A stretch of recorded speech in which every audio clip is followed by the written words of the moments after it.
Hello! Do you want to learn the overview and the evolution of deaf education in the Philippines? Come, let's watch this video.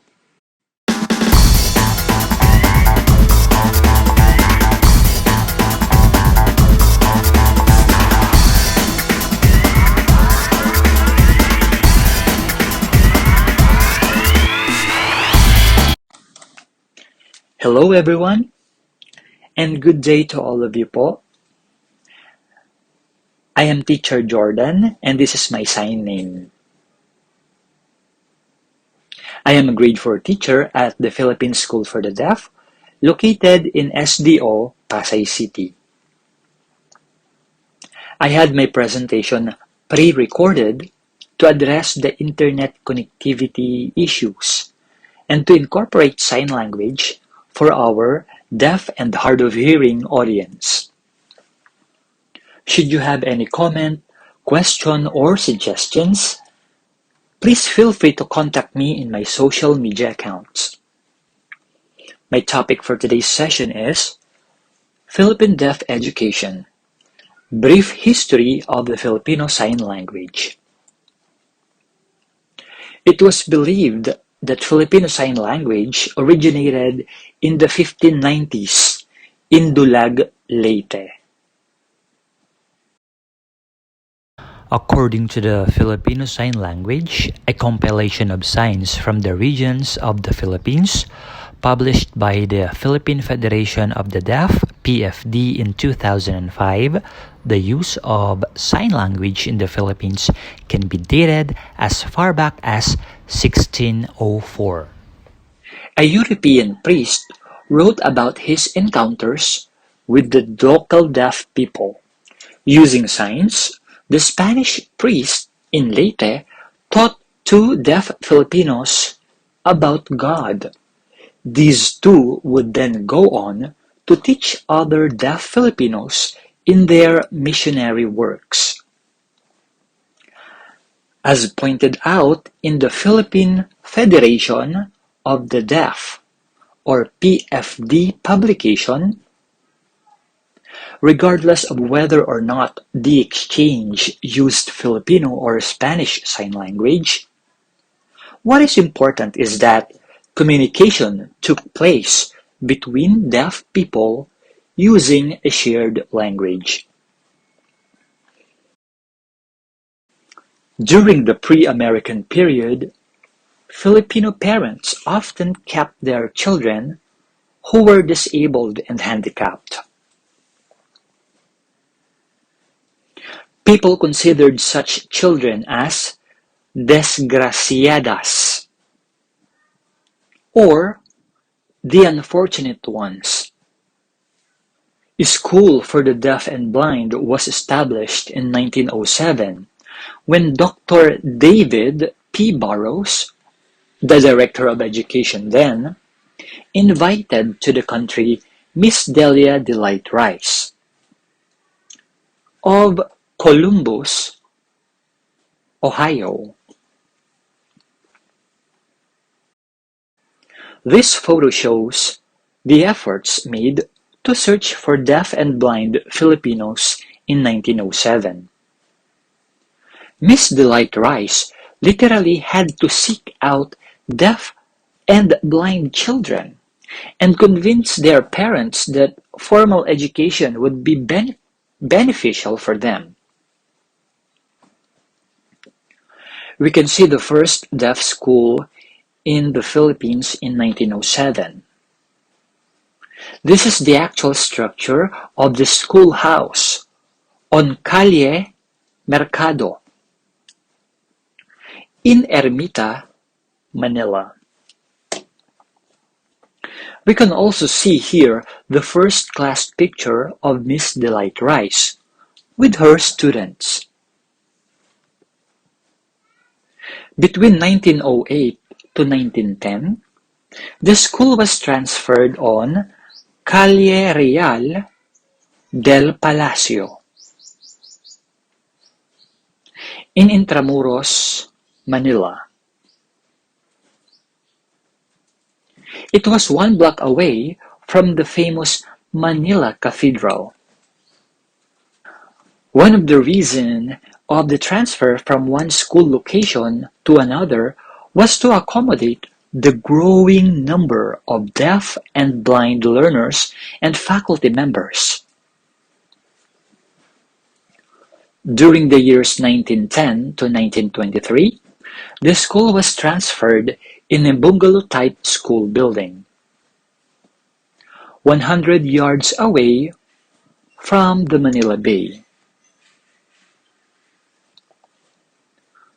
A 2-hectare lot was donated for the School for the Deaf and Blind by an American lady who chose to remain anonymous. The picture you see is now the newly completed school along F.B. Harrison in Pasay City in the year 1923. In the same year, with the new school built, Miss Delight Rice resigned and returned to the United States. Miss Julia Hayes succeeded her as principal of the new school. In 1963, by virtue of Republic Act 3562, the School for the Deaf and Blind was separated into 2 schools. In July of 1970, the Philippine National School for the Blind, or PNSB, was organized, while PSD remained on its present site. By way of overview of the recently enacted FSL law, or the Republic Act No. 11106, or the Filipino Sign Language of 2018, declares the Filipino Sign Language as the national sign language of the Philippines, which shall be recognized, promoted, and supported as the medium of official communication in all transactions which involve the deaf in the Philippines. The areas where FSL law is applicable are in education, justice system, workplace, health system, public transportation, and media. The FSL law mandates the Komisyon ng Wikang Filipino, or KWF, with the involvement of the deaf community and other stakeholders, to establish a national system of standards, accreditations, and procedures for FSL interpreting. To enforce the use of FSL as the medium of instruction and curriculum, the law orders the Department of Education, or DepEd, the Commission on Higher Education, or CHED, the Technical Education and Skills Development Authority, or TESDA, and all other national and local government agencies involved in the education of the deaf to use FSL and coordinate with each other on the use of FSL. What is the difference between ASL, FSL, and SEE? Both ASL and FSL are natural visual languages used by the deaf people. FSL and ASL are both distinct from sign languages of other nationalities like Japanese and British. There are similarities between FSL and ASL because of the American education system during the American occupation in the Philippines. Let us remember that FSL is a language rooted in Filipino culture, and ASL is rooted in American culture. FSL is a unique language with its own grammar, syntax, and morphology. Its fundamental unit of structure is the parameters of hand shape, location, movement, palm orientation, and non-manual signals of the face and body. Organization of these units is necessary to convey the message and information being signed. FSL is embedded in the deaf community's identity, culture, and environment.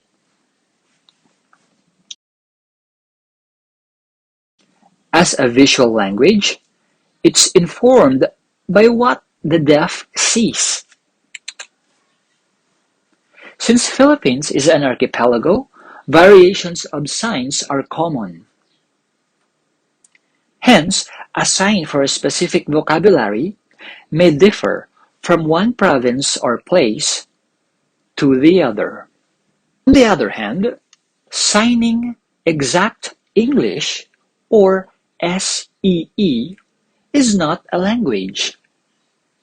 It is an artificial or manually coded signs representing the oral or written language. It was purposely invented as a strategy for literacy development among the deaf learners. FSL has become a product of a complex history of SEE, ASL, and FSL being shared in the communication between and among deaf Filipinos. Introduction of Filipino vocabularies. Deaf learners are generally considered bilingual. Their mother tongue is Filipino Sign Language. Written language, be it in English or Filipino, is their secondary language. Among the two written languages, they are more versed in English language because of the ASL influence. The blended learning in the school year 2020 to 2021 was also the PSD's pilot year of using Filipino in Araling Panlipunan and Edukasyon sa Pagpapakatao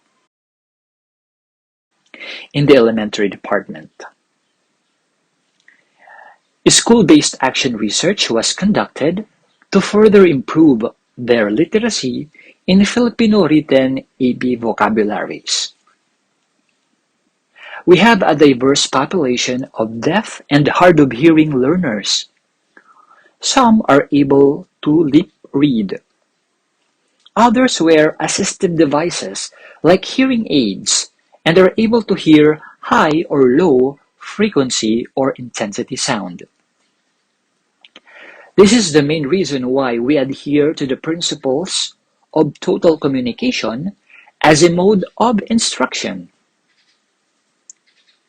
We incorporate all means of communication, which includes sign language, finger spelling, listening, lip reading, speech, and other non-manual signs of the face and the body. Plain-colored shirt is also encouraged for teachers to wear, and we avoid printed or neon-colored clothes because according to the deaf community, it makes their eyes get tired easily. Wearing of jewelries while signing is not encouraged because it is also distracting on their part. Deaf and hard-of-hearing students are visual learners. Strategies used include modification of the DepEd K-12 curriculum, Modification of learning materials is usually done to address their unique learning needs and for them to understand the lesson easily. According to the World Health Organization, or WHO, over 5% of the world's population, or 466 million people, has disabling hearing loss. 432 million adults and 34 million children. It is estimated that by 2050, over 900 million people, or 1 in every 10 people, will have disabling hearing loss. With the projected increase of people with hearing loss for the next 35 years and the challenge brought about by the COVID-19 pandemic, it is vital to find innovations in educating our deaf and hard of hearing students. No one should be left behind in terms of access to quality education, be it in basic or tertiary education. Heraclitus once said, "The only constant in life is change." In the context of sign language, it is evolving. New vocabularies and signs emerge, and we have to be aware and constantly updated. As educators, we're able to adapt to the new trends and challenges in education. We see these changes as an opportunity for us to learn new things. Hence, learning is all about change, and change drives learning. Change and learning occur throughout our lives, and I believe that learning never stops. Salamat po ng marami sa inyong pakikinig, and I hope that you learned something from this short presentation. Again, thank you very much po for listening, and all of you have a nice day po, and God bless. Goodbye.